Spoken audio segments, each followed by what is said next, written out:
So our next reader is Sara Grady.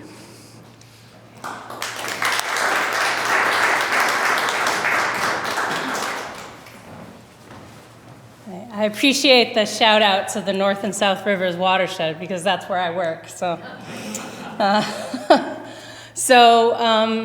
is my second time doing Plymouth reading. My first 3 poems I wrote in the months right after my mother passed away in summer of 2020. This is Forest Philosophy. If a tree falls in the forest and no one is around to hear it, does it make a sound? So goes the old philosophical question, trotted out as a simplification of what it means to observe. The truth? They crash down, fall hard and heavy, and there's collateral damage. Other trees, shrubs, the ground itself, where roots tear skyward. Does the tree think, I cannot fall because I will crush the others?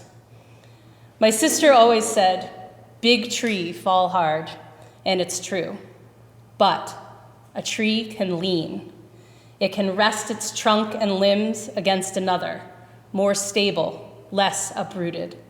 And in that time, roots surfaced and askew, but still drawing from the earth, it can heal and regrow without the sound of splintering and destruction.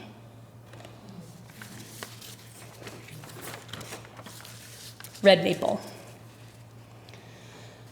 We all anticipated October. It was important to know what leaves would fall on her patch of land, on our patch of land. The cemetery man said, that's a Norway maple. It will just turn yellow and brown. And it did. But at the foot of the grave, a sole red maple blazes alone in the company of green-leaved white pine, hickory, and black cherry. I have seen hundreds. It's a wetland pioneer, standing tall where it's too wet for others. And here, its scarlet and crimson will fly a distinguishing banner for many Octobers to come. The gifts. I believe that all your gifts and foibles were redistributed among us.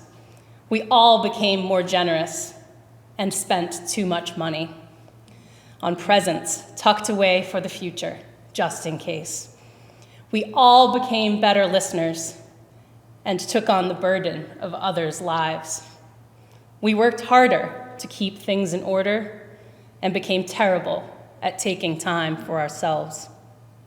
We sent cards on minor occasions, put flowers in vases, called a friend just to say hello, danced in socks and old t-shirts across the kitchen floor, and laid down each day exhausted and joyful from so much giving.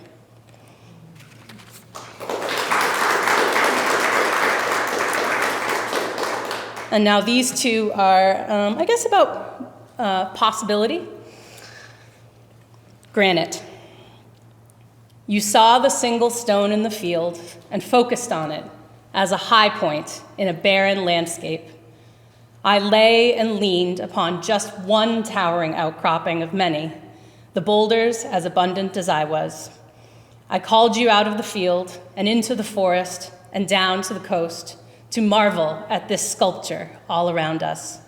You gasped and whispered, I did not know. Dropping to your knees, please let me stay. You had dreamed of long, silent quiescence, but here, with me, you have found the persistent spark of vibrant life, like the mosses and seedlings that grow from this unyielding granite. And this one is called Abandon Yourself to Joy. Why shouldn't we throw ourselves with reckless abandon into the mud and dirt and water, casting off our shoes and socks and not fearing consequence? Why not fall into the arms of a lover and press against old trees, taking advantage of every furtive opportunity? Why can't we chase the sunset in bare feet down dirt roads and kiss with toes on the yellow line when we hit the pavement? The neighbors and the retired principal and the lady at the post office wish they could be this free and this happy.